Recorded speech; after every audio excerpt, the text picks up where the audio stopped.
Channel చదువుతా అవునా channel చదువుతా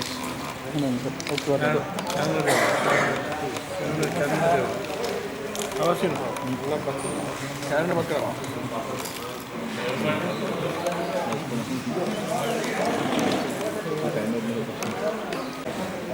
నమస్కారం. గౌరవ మాజీ మంత్రి ఈశ్వర్ గారు, జిల్లా పరిషత్ చైర్పర్సన్ కావాల్సింది గారు, లోకల్ శాసకుడు సమీర్ కుమార్ గారు, కోర్టు సభ్యులు డాక్టర్ గౌరవ సంజయ్ గారు, మాజీ సభ్యులు రవిశంకర్ గారు, మార్కెట్ చైర్మన్ మాధవ్ గారు, మార్కెట్ ప్రస్తుత చైర్మన్ శ్రీకాంత్ గారు, జిల్లా పరిషత్ వైస్ చైర్మన్ హరిశరణరావు గారు,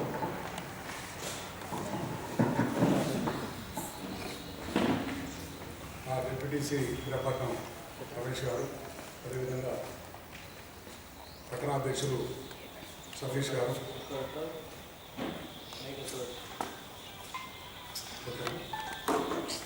కింద పడుతుంది మాజీ మార్కెట్ చైర్మన్ నాగేశ్వరరావు గారు,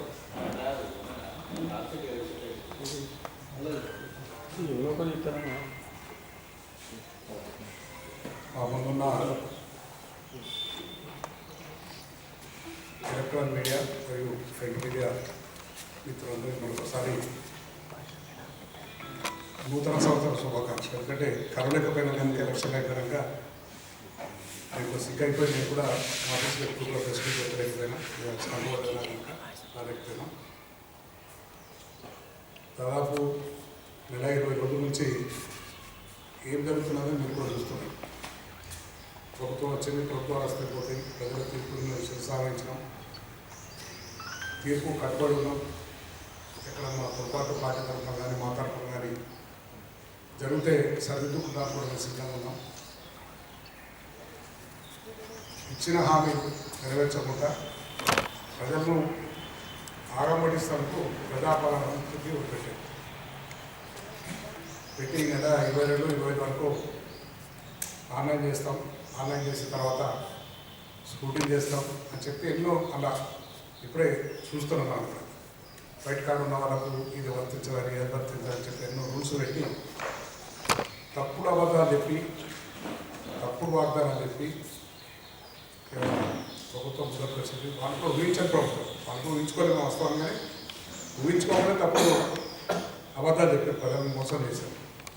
ఇప్పుడు చేసిన తర్వాత ఏ విధంగా చేయాలని ఇప్పటికీ కూడా అర్థం కాక ఏదున్నా కాళేశ్వరం మీద అవినీతి జరిగింది, ఎలక్ట్రిసిటీ దాంట్లో కుంభకోణం జరిగింది అని చెప్పి తప్పుడు వెతకడానికి కోసం ప్రయత్నం చేసుకోవడం ఎక్కడ తప్పు జరగలేదు. మీరు ఎంతో సిట్టింగ్ జడ్జితో ఎంక్వైరీ చేపిస్తామని చెప్పేది, ఎస్బీఐతో ఎంక్వైరీ అయిపోయింది, సిబిఐతో ఎంక్వైరీ అయిపోయింది, దేనితో చేయించాడు. తప్పుడు ఏడు కూడా 93 లక్షల కోట్లు కాళేశ్వరంకి వస్తే 1,00,000 కోట్ల రూపాయలు అవినీతి జరిగింది. అంటే ప్రజలు గ్రహిస్తున్నారు. ప్రజలు కూడా ఇప్పుడు ఈ నెల 20 రోజుల్లో ప్రజలు గ్రహిస్తున్నారు ఇది ఏ పార్టీ, ఇది ఏమున్నది. ఏమైనా పోయిన ప్రభుత్వాన్ని తిట్టడానికి కోసం వచ్చిన పార్టీ కానీ ప్రజలకు వేసే పార్టీ కాదని చెప్పి ప్రతి ఒక్కరు గమనిస్తున్నారు. పార్టీ గెలుచులాల్సిన లేదు. కార్యకర్తల మీద అక్కడక్కడ ఎవరైతే టీఆర్ఎస్ పార్టీ గట్టి కష్టపడి పనిచేసారో వాళ్ళ మీద కష్టం తెచ్చుకోవడం, ఈ ఓడిపోయిన నాయకులు ఏదైతే ఉందో వాళ్ళని ఎంకరేజ్ చేసుడు, పోలీసు వాళ్ళని భయప్రాంతం చేసి పోలీసు వాళ్ళని కూడా ఎక్కడ మీరు ట్రాన్స్ఫర్ చేపిస్తామని చెప్పి వాళ్ళందరూ కూడా వీళ్ళ కంట్రోల్ తీసుకోవడం. ఇప్పుడే దాని విషయంలో ఎస్పీ గారు కూడా దర్శనం జరిగింది, అందరూ కూడా ఎస్పీ గారు కూడా దర్శనం జరిగింది. న్యాయం ధర్మం కాపాడండి, లా అండ్ ఆర్డర్ కాపాడండి అని చెప్పి ఎస్పీ గారు కూడా చెప్పడం జరిగింది. నా దగ్గర నా నిజవర్గంలో మున్సిపాలిటీలో 2 మున్సిపాలిటీ ఉన్నాయి, 2 మున్సిపాలిటీ పడగొట్టాలని చెప్పి కౌన్సిలర్లందరూ ఇంటి మీద బెదిరించు. ఆయన ఏమైనా తప్పుంటే వెతుకుడు, నీది ఉన్న బిడ్డ ఇది తీస్తాను, నేను ఖతం చేస్తాను, మాతో పెట్టుకుంటే కదా నువ్వు రా మా పార్టీ అని చెప్పి భవిష్యత్తు రామని చెప్పి బెదిరించు. సేమ్ ఎక్కడ అదే పరిస్థితి వస్తుంది, కోర్టులో అదే పరిస్థితి. ఓ ప్రోగ్రాం పెట్టుకున్నాం, ప్రజలు తీర్పిచ్చిండు, మమ్మల్ని గెలిపించారు, మీ ప్రభుత్వాన్ని గెలిపించారు, మీ ప్రజల మీద ఓడగొట్టారు. అన్నప్పుడు బుద్ధితో ఉండాలి, ప్రజలకు ఏ విధంగా సేవ చేసి మళ్ళా ప్రజా ఆదరణ పొందాలి, ప్రజల మధ్యకు రావాలని ఆలోచించాలి. కానీ ఇటువంటి దుర్మార్గమైన పనులు చేసుకుంటూ ప్రజలు బెదిరించే విధంగా ఏదున్నా కేసీఆర్ తిట్టే విధంగా అలా రెండే కూర్చొని వాళ్ళకి వచ్చేది భయప్రాంతంగా చేసుకు కేసీఆర్ తిట్టు అవినీతి జరిగింది. ఈ పని మీద ఇప్పుడు నెల రోజులు గడిపేది. ఇంకొక నెల రోజులు 20 రోజులు అయితే పార్లమెంటు ఎన్నికలు కూడా వస్తుంది కనుక నోటిఫికేషన్ వస్తుంది కనుక అప్పుడు రాక ఇట్లా తిట్టుకుంటా ఈ 40 రోజులు నడిపించాలి, వాటికి ఏదో లాభం తీసుకోవాలి. మీరైతే కాళేశ్వరం 3 పిల్లలు చూపారు, దానికి కాంట్రాక్ట్ రూపం కావచ్చు, సాయం రూపం కావచ్చు, ఎంక్వైరీ చేస్తున్నారు. దానికి కేసీఆర్ బాధ్యుడు కాదు కదా, కేసీఆర్ నిల్చొని పిల్లలు నింపలేదు కదా. ఇలా కేసీఆర్ ఉన్నాడు, కేసీఆర్ కుటుంబానికి జరిగింది, కేసీఆర్తోనే ఇలా కాళేశ్వరం జరిగింది. కళ్ళు లేని మనుషులు ఇప్పుడు కొంతమంది పెద్ద మనుషులు ఇక్కడ పెద్ద మనిషి సీనియర్ నాయకులు మంత్రిగా చేసిన మా జీవన్ రెడ్డి గారు ఆయన మాట్లాడుతున్నది విచిత్రం అనిపిస్తున్నారు. ఏ విధంగా మాట్లాడుతారు? నా దగ్గర కోట్లకు వచ్చాడు, విద్యాసాగరం ఏం అభివృద్ధి చేయలేదు, ఓన్లీ డివైడర్స్ కట్టినా ఏం అభివృద్ధి చేయలేదని చెప్పి నా మీద కామెంట్ చేసి నేను చేసిన అభివృద్ధి గ్రామంలో కూడా ప్రతి గ్రామంలో ఎంత అభివృద్ధి చేసినాం, ప్రతి గ్రామంలో ఎన్ని కుల సంఘాల బిల్డింగ్ కట్టించినా ప్రతి గ్రామంలో ప్రజలతో చెప్పిస్తారు. అయితే నాకు మరొకసారి 4 సార్లు సంవత్సరం నన్ను గెలిపించారు, మా అబ్బాయిని కూడా తొలగొట్ట సంజయ్ కూడా గెలిపించారు. అభివృద్ధి ఎప్పుడు ఎట్లా గెలిపిస్తారు? ఇటువంటి మాటలు పెద్ద మనిషి ఉండి కూడా మా బాధ ఏంటంటే సీనియర్ నాయకులు పెద్ద మనిషికి గౌరవిస్తామని, పెద్ద మనిషిగా గౌరవం కాపాడుకోవాలి. కానీ తప్పుడు మాటలు మాట్లాడి ఇప్పటికీ కదా తప్పుడు ఆలోచించులు పోవాలని చెప్పి ఆలోచించులు మానండి, వాస్తవాలు మాట్లాడండి. ఒక ఎకరంగా నీళ్ళు రాలేదంటారు, ఎకరంగా నీళ్ళు రాదు. శ్రీరామ్ సాగర్ ప్రాజెక్టు మన వర్షాకాలంలో నిండని పరిస్థితి ఉంటే 4 రోజుల నుంచి మనం పప్పులు స్టార్ట్ చేసుకున్నాం, నీళ్ళు తెచ్చుకున్నాం. వర్షాకాలంతో నీళ్ళు తిప్పుకునే ప్రయత్నంలో అప్పటికి వర్షాపడడం స్టార్ట్ అయిన కానీ అలా విధంగా ఆపేస్తున్నాం. అదే నీళ్ళు కావా? ఈ రెస్టారెంట్స్కి నీళ్ళు తెచ్చుకున్నాయి, కాళేశ్వరం నీళ్ళు కావా? ఇక కాళేశ్వరంతో ఎన్ఎండి నింపుకుంటున్నాం, నిర్మాణం నింపుకుంటున్నాం, కానీ కాళేశ్వరం నీళ్ళు కావా? అర్థం చేసుకోవాలి పెద్ద మనిషి ఉంది. కానీ అర్థం లేని మాటలు ఇప్పటికైనా మాట్లాడకండి. మేము ఒకటే కోరుతున్నాం, చేసి చూపించండి. ప్రభుత్వం ప్రజలు మీకు అవకాశం ఇచ్చిన కనుక మీ ప్రభుత్వం పనిచేసి చూపించండి, ప్రజల మన్నలు ఉందండి. మళ్ళా రంగడానికి మేము అందరికీ కూడా ఆహ్వానిస్తాం. కానీ అనవసరమైన తప్పుడు మాటలు మాట్లాడి తప్పుడు సంకేతాలు ప్రజలకు ఇవ్వకుండా జాగ్రత్తగా ఉండండి. ఉన్న మున్సిపాలిటీస్ కానీ సర్పంచులు కానీ బెదిరించే సర్పంచులు ఇంకా 8 రోజులు అవుతాయి. ఇటు జడిపిని బెదిరించో జడిపించే మీద తీయాలో లేకుంటే మేము మున్సిపల్ వాడు కొట్టాలని చెప్పి ఆలోచన మానుకోండి. ప్రజలు ఇచ్చిన తీర్పు ప్రకారం వాళ్ళని మున్సిపాలిటీ అదే గెలిపించిన వాళ్ళని బెదిరించింది అది చేయకండి, భయప్రాంతం చేయకండి చెప్పి మేము చెప్తున్నాం. ఇట్లా ఉంటే మేము కూడా ఊరుకోం, ధర్నా చేస్తాం, మేము ఎక్కడ చేయాలని చేస్తాం. ప్రజలలో మీరు చేసిన దుర్మార్గాన్ని ప్రజల మధ్య తీసుకుపోతాం. ఏదో కాదు కూర్చొని మా ప్రభుత్వం నాడు ఎవ్వరం కూడా 10 సంవత్సరాలు మా ప్రభుత్వం ఉంటే నేను ఎమ్మెల్యే కూడా ఒక్క మనుషులు కూడా నా దగ్గర కానీ ఇక్కడ వ్యక్తులు కానీ ధరపులు కానీ మా అపోజిషన్ వాళ్ళు కాంగ్రెస్ వాళ్ళు కానీ బీజేపీలు కానీ ఇలా పట్టుకరాని వాళ్ళని కొట్టండి, వీళ్ళని తిట్టండి మొత్తం ఎప్పుడు అయిపోయి మా ముఖ్యమంత్రి గారు ఫ్రెండింగ్ పోలీసు పెట్టేసి పోలీస్ చేతుల్లో లాంటి లేకుండా చేశాడు, ఎవరు కొట్టే అధికారం లేకుండా చేశాడు. అటువంటి ఫ్రెండ్లీ రాజకీయం జరుగుతుంటే ప్రభుత్వాలు నడుస్తుంటే వీళ్ళు ఇటువంటి ఆలోచనలు బంద్ చేసుకోవాలని చెప్పి హెచ్చరిస్తున్నాం. జిల్లా అధ్యక్షులుగా మాకు చెప్తున్నాం, మా పార్టీ మీద కానీ మా నాయకుల మీద కానీ ఇక్కడ ఏది చేసినా ఊరికే పరిస్థితి లేదు, ధర్నా చేస్తాం, మేము కూడా తిరుగుబాటు చేస్తామని కూడా హెచ్చరిస్తున్నాం కాంగ్రెస్ నాయకులుగా చెప్పి తెలియజేస్తూ మీ అందరికీ సెలవు తీసుకుంటాం. గౌరవ మంత్రివారు మీడియా మిత్రులకు నమస్కరిస్తూ గత ఎన్నికల్లో కాంగ్రెస్ పార్టీ ప్రభుత్వం ఏర్పాటు చేసిన తర్వాత ప్రజలందరూ కూడా ఈరోజు వేయి కళ్ళతో ఎదురు చూస్తున్నారు. ఇచ్చినటువంటి హామీలన్నీ కూడా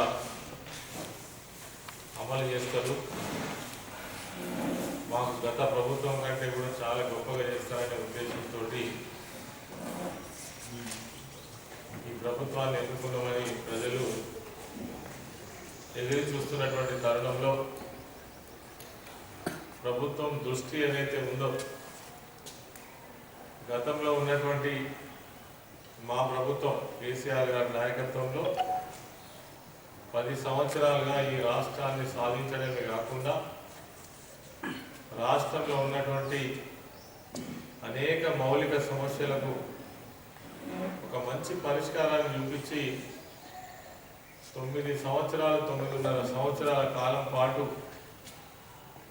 ఎవరికి కూడా ఏ ఇబ్బంది లేకుండా రైతులు కావచ్చు, సామాన్య ప్రజానికం కావచ్చు, అన్ని రంగాలను కూడా తీర్చిదిద్ది ప్రభుత్వం అంటే ఈ విధంగా ఉండాలని చెప్పే విధంగా పనిచేసినటువంటి విషయం మనందరికీ కూడా తెలుసు.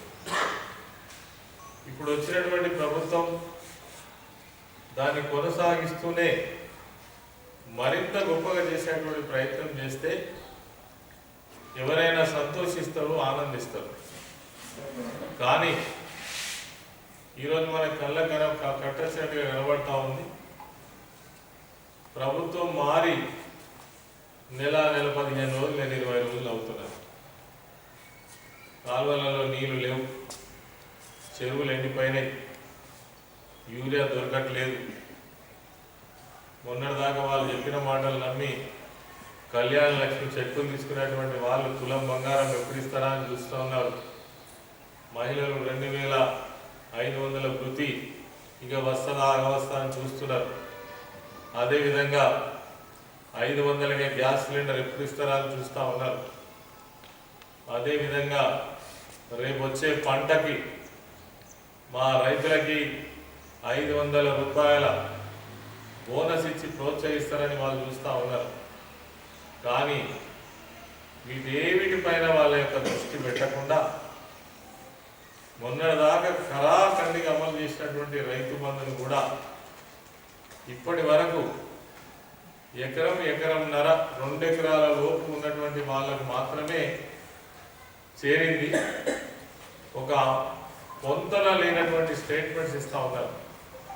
ముఖ్యమంత్రి గారి స్టేట్మెంట్కు, ఉత్తమ్ కుమార్ రెడ్డి గారి స్టేట్మెంట్కు, బట్టి విక్రమార్క గారి స్టేట్మెంట్కు అంటే సంబంధం లేకుండా ఒక కోఆర్డినేషన్ లేనటువంటి ప్రభుత్వంలో ఏ విధంగానైతే మరి ఇష్టారాజ్యంగా మాట్లాడుతారో ఆ విధంగా మాట్లాడుతున్నారు. దాంతో ఈరోజు ప్రజలు ఒక ఆందోళనలో ఉన్నారు.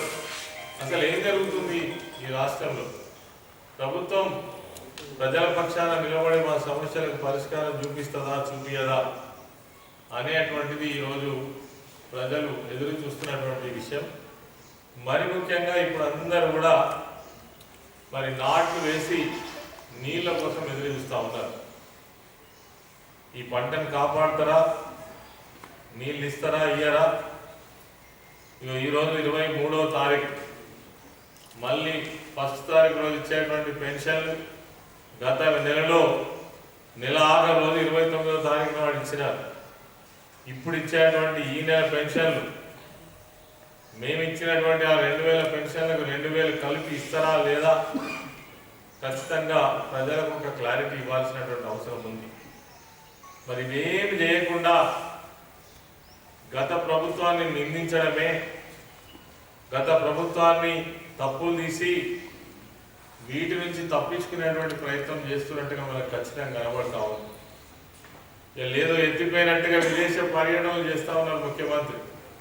ఎన్ని 3 రోజులు అయింది ప్రభుత్వంలోకి వచ్చి? ఏం సగబెట్టిరు, ఎన్ని రివ్యూలు చేసిండ్రు, ఏం జరుగుతున్నది, ఆర్థిక పరిస్థితి ఏంది, వ్యవసాయ రంగం ఎక్కడ ఉన్నది? వీటిపైన కనీసమైనటువంటి అవగాహన కల్పించుకోలేకుండా ఇలా విదేశీ పర్యటనలు చేస్తూ ఉన్నారు. ఎందుకోసం చేస్తున్నారు, ఎవరి కోసం చేస్తున్నారో ఇది నిజంగా కూడా అంతుపట్టినటువంటి విషయం. విదేశీ పర్యటనలు ఎప్పుడు చేస్తారు? ఇక్కడ ఉన్నటువంటి గవర్నమెంట్ను గొప్పగా స్టేబుల్ చేసుకొని ఇంకా మీరు హైయర్డ్గా బ్రహ్మాండంగా చేయాలనేటువంటి పరిస్థితిలో ఉన్నప్పుడు కొత్త పెట్టుబడుల కోసం, కొత్త పరిశ్రమల కోసం మరి ఎవరైనా ప్రయత్నం చేస్తుంటారు. ఒక అవగాహన లేని ప్రభుత్వం లాగా మనకు కనబడతా ఉంది. ఒక అవగాహన లేని ముఖ్యమంత్రి పరిపాలిస్తున్నట్టుగా మనకు కనబడతా ఉంది. అంటే తీరు తెలుస్తుంటుంది. పెద్దలు చెప్పినట్టు ఇంటి లక్ష్మి పందిరి చెప్తుంది అన్నట్టు పని విధానము మొదలు పెట్టేటప్పుడే తెలుస్తుంటుంది. కాబట్టి వీళ్ళ విధానం ఈ నెలన్నరలోనే మనకు తెలుస్తూ ఉన్నది. అది ఓను ప్రధానమైనటువంటి ఆరోపణ. ఈరోజు మరి ఎవరిని కదిలించినా, మరి ముఖ్యంగా ఇక్కడి నుంచి ప్రాతినిధ్యం వహిస్తున్నటువంటి ఓ సీనియర్ నాయకులు జీవన్ రెడ్డి గారు మాట్లాడితే అంటే కాళేశ్వరం ప్రాజెక్టు పైన పెద్ద అవినీతి జరిగింది, అసలు ఆ కాళేశ్వరం ప్రాజెక్టు పనికిరాదు అని మాట్లాడుతున్నారు. ఇప్పటికి 1 ఎకరాకు నీళ్ళు ఇవ్వలేదని మాట్లాడుతున్నారు. ఎంత దారుణం అంటే 4.5 సంవత్సరాలు 9 పంటలకు నిరాటంకంగా ఎక్కడ కూడా 1 ఎకరాకు ఇబ్బంది కాకుండా నీళ్ళు ఇచ్చినటువంటి గొప్ప ప్రభుత్వం కేసీఆర్ గారి ప్రభుత్వం. ఇలా నీళ్ళ కోసం ఎదురుచూపులు నెల రోజుల తర్వాత. అదేవిధంగా ఆ కాళేశ్వరం ప్రాజెక్టు మొత్తమే పనికిరాదన్నట్టు, అదేదో ఎవరి కోసమో కట్టిందన్నట్టు మాట్లాడుతున్నారు. ఇంతకంటే దారుణం ఒక్కటి కూడా ఉండదు. అదేదో అల్లాటప్ప ప్రాజెక్టు కాదు, ప్రపంచంలోనే అతిపెద్ద ప్రాజెక్టు.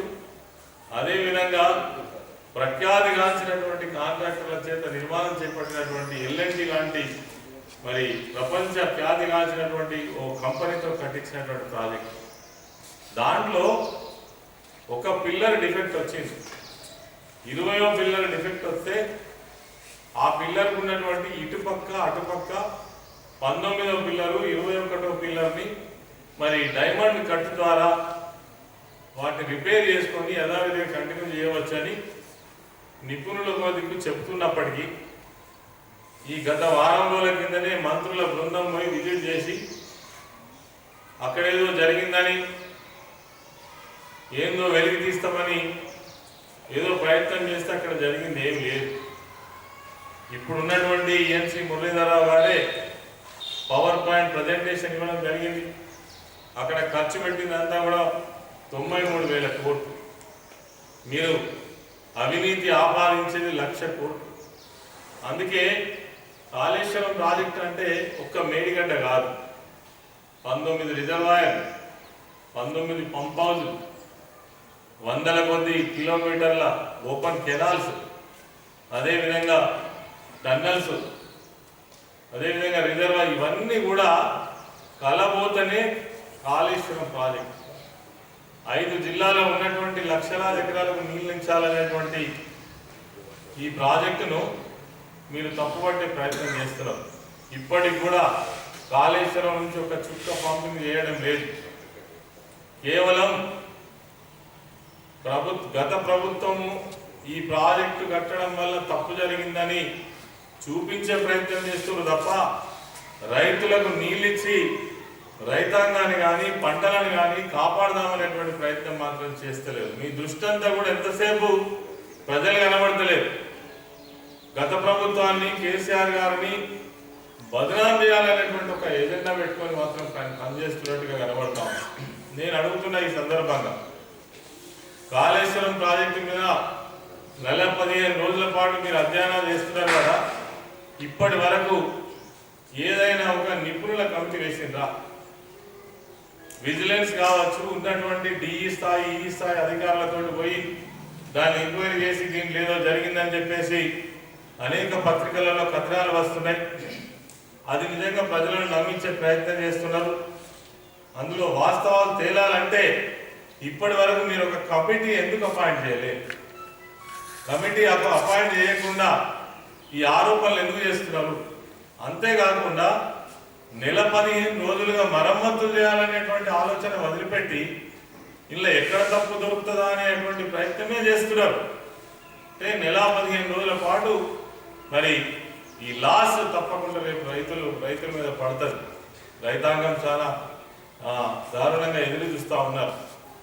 మరి ఇవన్నీ కూడా ఈ కాంగ్రెస్ ప్రభుత్వం హయాంలో జరుగుతున్నాయి.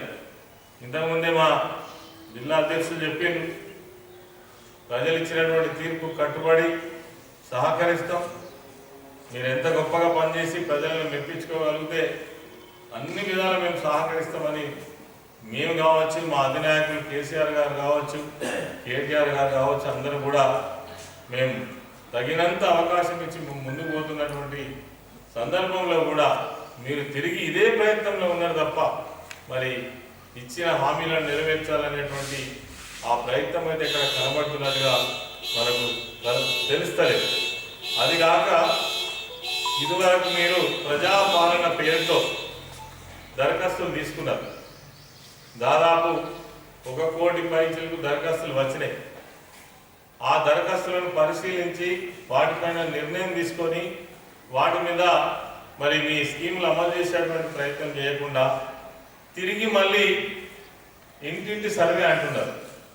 ఈ ఇంటింటి సర్వే ఎందుకు చేస్తున్నట్టు, మరి ఫిజికల్గా దరఖాస్తులు ఎందుకు తీసుకున్నట్టు? దరఖాస్తులు తీసుకున్నట్టు అయితే ఇంటింటి సర్వే ఎందుకు, ఇంటింటి సర్వే అయితే దరఖాస్తులు ఎందుకు? అంటే దీన్ని బట్టి చూస్తే మనకు ఒకటే అర్థమయ్యేది ఏంటంటే ఫిబ్రవరి 2వ వారంలో 3వ వారంలో పార్లమెంట్ ఎన్నికలకు సంబంధించినటువంటి నోటిఫికేషన్ వస్తున్నది. ఆ లోపల ప్రజలను మభ్యపెట్టడం కోసం ఏదో చేస్తున్నట్టు నటించడం కోసం, దరఖాస్తులు తీసుకున్నట్టు నటించడం కోసం, ఏదో సర్వే చేస్తున్నట్టు నటించడం కోసం చేస్తున్నటువంటి ప్రయత్నం తప్ప ఇంకొకటి కాదు. ప్రజలారా మేము కూడా చెప్తున్నాం ఏంటంటే వీటి పట్ల ఖచ్చితంగా అప్రమత్తంగా ఉండాల్సిన అవసరం ఉన్నది. మీరు ఇచ్చినటువంటి 100 రోజులు మార్చి 17వ తారీఖు కంప్లీట్ అవుతాయి. మార్చి 17 లోపల పార్లమెంటు ఎన్నికలకు సంబంధించిన నోటిఫికేషన్ వస్తుంది. నోటిఫికేషన్ పేరిట మరి మళ్ళొక్కసారి పార్లమెంట్ ఎన్నికల్లో కూడా ప్రజలను మరి మోసం చేసేటువంటి ప్రయత్నం తప్పకుండా కాంగ్రెస్ ప్రభుత్వం, కాంగ్రెస్ నాయకత్వం చేస్తుందనడంలో ఎటువంటి సందేహం లేదు. ఇది ప్రజలందరూ కూడా అర్థం చేసుకోవాలి. ఇప్పటికే మాట్లాడుకుంటున్నారు రైతులు, సామాన్య ప్రజలు, రైతులు కూడా మాట్లాడుకుంటున్నారు. కాబట్టి మరి కాంగ్రెస్ ప్రభుత్వం యొక్క విధానం ఏదైతే ఉందో మరి ఇది చాలా విచారకరంగా ఉన్నది. మేము ఇప్పుడు డిమాండ్ చేస్తూ ఉన్నాం, మీరు ఇచ్చినటువంటి హామీలు 100 రోజుల తర్వాతనే మాట్లాడతాం, 100 రోజులలో పూర్తి చేయండి. కానీ మీరు చేస్తున్నటువంటి ఈ కాలయాపన ఏదైతే ఉందో మీరు వీటిని అమలు చేస్తున్నట్టుగా మాత్రం కనపడడం లేదు. ఇంకొక విషయం ఏంటంటే ఆనాడు రైతాంగం పక్షాన నిలబడి ముఖ్యమంత్రి కేసీఆర్ గారు ఆనాడు రైతుల మోటార్లకు మీటర్లు పెట్టాము, ఇప్పుడిప్పుడే తెలంగాణ రైతాంగం మంచి వ్యవసాయాలు చేసుకుంటున్నాయి, నీళ్ళు వస్తున్నాయి, కరెంట్ వస్తున్నాయని చెప్పి వారిని ప్రోత్సహిస్తే ఈరోజు రావడమే. గత ప్రభుత్వాన్ని ఏమో అప్పులు చేసిరని నిందించినటువంటి మీరు చేస్తున్నది ఏంటి? ఇలా FRBM ఏదైతే 0.5 పర్మిషన్ తెచ్చుకొని ఢిల్లీ సర్కారు దగ్గర సంతకం పెట్టి ఇలా జియో ట్యాగింగ్ చేస్తున్నటువంటి మాట నిజం కాదా? రైతుల మోటార్లకు జియో ట్యాగింగ్ చేస్తున్నారంటే నెక్స్ట్ స్టెప్ ఏంది? మోటార్లు పెడతారు కదా, మీరు ఒప్పుకొని వచ్చిరు కదా, ఒప్పుకొని వచ్చిరంటే మోటార్లు పెడతారు, మా మీటర్లు పెడతారు, మీటర్లు పెట్టిరంటే బిల్లులు వసూలు చేస్తారు. అంటే ఇది రైతులు అర్థం చేసుకోవాల్సిన అవసరం ఉంది. ఒకదానికి ఒకటి ఇలా 9,000 కోట్ల రూపాయలు మరి ఒక్క నెల తిరగక ముందు 9,000 కోట్ల రూపాయలు అప్పు చేసింది కదా. మరి ఆనాడు ఉన్నటువంటి ప్రభుత్వం చేసిన అప్పుకు మరి దాదాపుగా 50 లక్షల కోట్ల ఆస్తులు సృష్టించినటువంటి ప్రభుత్వం కేసీఆర్ గారి ప్రభుత్వం. ఇలా కలెక్టరేట్ బిల్డింగ్ చూస్తారా, కాళేశ్వరం లాంటి భారీ ప్రాజెక్టు సహా అనేక 23 ఇన్కంప్లీటెడ్ ప్రాజెక్టులను కంప్లీట్ చేసిన విషయం చూస్తారా, మిషన్ భగీరథ చూస్తారా, మిషన్ కాకతీయ చూస్తారా, కమిషనరేట్ బిల్డింగులు చూస్తారా, కొత్త కలెక్టరేట్ బిల్డింగులు చూస్తారా, రెసిడెన్షియల్ స్కూల్స్ చూస్తారా, ఎన్ని విధాల మరి ఒక ఆస్తిని సృష్టించినటువంటి ప్రభుత్వం. జిల్లాకు ఒక మెడికల్ కాలేజీ ఏర్పాటు చేసి వాటి బిల్డింగ్స్ అన్ని కూడా నిర్మాణంలో ఉన్న సంగతి మనకు తెలుసు. రోడ్ల నిర్మాణం కావచ్చు, గ్రామీణ వ్యవస్థ కావచ్చు, ప్రతి గ్రామంలో ప్రజలకు అత్యవసరమైనటువంటి ప్రతి ఒక్క విషయంలో అత్యంత శ్రద్ధ వహించి ఇలా ఒక గ్రామాన్ని మోడల్గా తీర్చిదిద్దినటువంటి ప్రభుత్వం కేసీఆర్ గారి ప్రభుత్వం. దాన్ని మరి ఇంకా గొప్పగా చేస్తే మేము సంతోషిస్తాం, ప్రజలు కూడా సంతోషిస్తారు. అవన్నీ చూడకుండా కేవలం అప్పులనే చూపించి బదనాం చేసి మరి ఇవాళ మీరు చేస్తున్నది ఏంటి? ఈ ఒక్క నెలకే 9,000 కోట్లు అంటే 5 సంవత్సరాలు దాటే నాటికి మీరు 2 లక్షల కోట్ల అప్పులు చేస్తారో ప్రజలు చూస్తారు, మేము చూస్తాం, మీడియా ద్వారా అందరి ప్రపంచాన్ని కూడా చూస్తారు. కాబట్టి మాయ మాటలు చెప్పి అధికారంలోకి వచ్చినటువంటి కాంగ్రెస్ ప్రభుత్వం ఏదైతే ఉందో ప్రజలకు ఇచ్చినటువంటి మాటని నిలబెట్టుకోవాలి. ఏవైతే మీరు ఇచ్చినటువంటి 6 హామీలు ఏవైతే ఉన్నాయో దాని ద్వారా మీరు ప్రతి సందర్భంలో చెప్పినటువంటి 420 అంటే 420 హామీలను నిలబెట్టుకోవాలని మేము డిమాండ్ చేస్తూ ఉన్నాం. అదేవిధంగా ప్రభుత్వాలు రావడం, పోవడం అనేటువంటిది సర్వసాధారణం. ఎవరు వచ్చినా ప్రభుత్వాలను గౌరవించడం ప్రజలుగా, ఇతర పార్టీలుగా, ప్రతిపక్ష పార్టీలుగా బాధ్యత ఉంటుంది. కానీ ఈరోజు ఏం జరుగుతుంది? మా ఎంపీపీలు కావచ్చు, జడ్పీ చైర్పర్సన్స్ కావచ్చు, మున్సిపల్ చైర్పర్సన్స్ కావచ్చు, తిప్పి కొడితే ఒక 6 నెలలు 8 నెలల సమయం లేదు, ఎక్కడ చూసినా హరాస్మెంట్ జరుగుతుంది. సర్పంచులను సస్పెండ్ చేయిస్తున్నారు, పోలీస్ కేసులు పెట్టిస్తున్నారు. అదేవిధంగా సోషల్ మీడియా ద్వారా విపరీతమైనటువంటి తప్పుడు ప్రచారాలు చేస్తూ ఉన్నారు, బెదిరింపులు చేస్తూ ఉన్నారు. ఇవన్నీ కూడా మంచిది కాదు. గత ప్రభుత్వం 10 సంవత్సరాలుగా ఒక ఫ్రెండ్లీ గవర్నమెంట్ నడిపిన సంగతి మీకు తెలుసు. ఎవరిని కూడా ఎక్కడ ఇబ్బంది జరగలే. అధికారులు కావచ్చు, ఇతర పార్టీల నాయకులు కావచ్చు. ఇతర పార్టీల నాయకులు ఏ పార్టీ వాళ్ళు ఆ పార్టీకి పనిచేసిన అనేది సర్వసాధారణం. ఆ పార్టీకి, మీ పార్టీకి పనిచేసినటువంటి వాళ్ళను ఏనాడు కూడా మేము కన్నెత్తి చూడలే, పళ్ళెత్తి మాట్లాడాలి.